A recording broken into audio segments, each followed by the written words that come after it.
ఓం నమః శివాయ.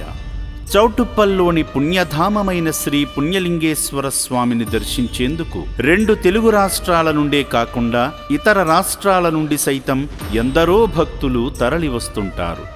ఆలయ అర్చకుల సమక్షంలో భక్తులకు ప్రత్యేక పూజలు జరుపుతారు. అంతేకాకుండా వారి చేతులతోనే అభిషేకము, హోమము చేసే మహద్భాగ్యాన్ని కల్పిస్తారు.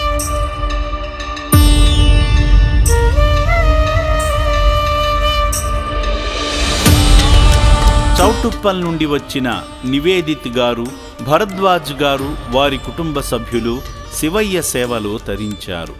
శ్రీ పుణ్యలింగేశ్వర స్వామిని దర్శించి శివయ్య చెంత గోత్రనామాలతో అర్చనలు నిర్వహించుకున్నారు. మహారాజమాధిపత్యం పుణ్యలింగేశ్వర స్వామి దేవతాభ్యో నమో నమః.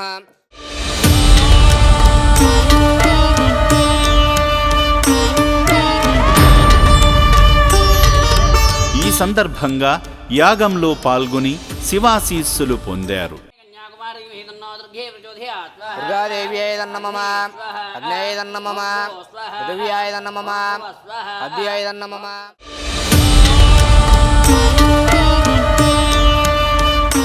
స్వామివారికి అభిషేకం చేసినట్టు జలం ఇంట్లో శుద్ధి చేసుకోవడానికి, చల్లుకోవడానికి పెంచుకోండి. అందులో హోమ భస్మం ఉంటుంది, రోజు ధరించండి.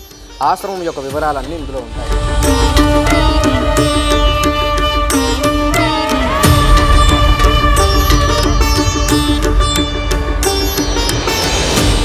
అనాథుల శాశ్వత పోషణ కోసం కడుతున్న ఆలయానికి ఇటుకలందించారు.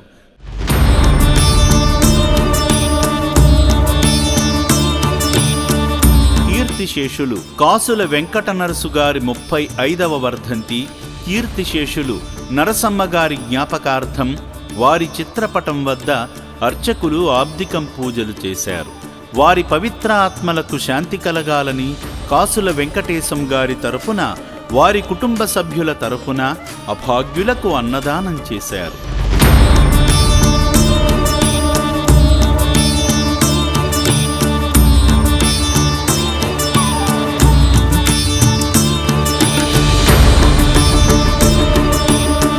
దిక్కులేని అభాగ్యుల ఆకలి తీర్చిన ఈ సేవామూర్తులను ఆ శివయ్య సదా రక్షించాలని రక్షణాలయం కోరుకుంటుంది. వర్ధంతి సందర్భంగా వారి జ్ఞాపకార్థం ఈరోజు అనాథ ఆశ్రమంలో పుణ్యక్షేత్రం లాగా భావించి ఎంతోమంది అభాగ్యులకు, మీరు ఒక దాదాపు మతిస్థిమితం లేని వాళ్ళని ఈ యొక్క తెలంగాణ రాష్ట్రంలో ఎక్కడున్నా కానీ మన ఆశ్రమాన్ని తీసుకొచ్చి వారికి ఒక తల్లిదండ్రులు లెక్క, వారి జ్ఞాపకశక్తి లేకున్నా కానీ ఒక పిచ్చి చేతలు చేస్తున్నా కానీ వారు మన మనసులు వీళ్ళని రోడ్డు మీద ఇడిచిపెడితే బాగుండదు, వీళ్ళని కొంతమందిని అయితే మంచిగా చేసి వాళ్ళని మన మంచి మనుషులుగా తీర్చిదిద్ది మళ్ళీ కూడా తల్లిదండ్రులకు అప్పచెప్పడం అంటే చాలా గొప్ప విషయం. ఈ కార్యక్రమాన్ని దిగ్విజయంగా నిర్వహిస్తున్నటువంటి అనాథ ఆశ్రమం యాజమాన్యం వారికి, అదేవిధంగా సిబ్బందికి అందరికీ కూడా పేరు పేరున మా తాత, మా నాయనమ్మ గారి ఆశీర్వాదంతో మీ ముందుకు వచ్చి అన్నదానం చేయడం చాలా సంతోషకరం అని తెలియజేస్తా ఉన్నాం.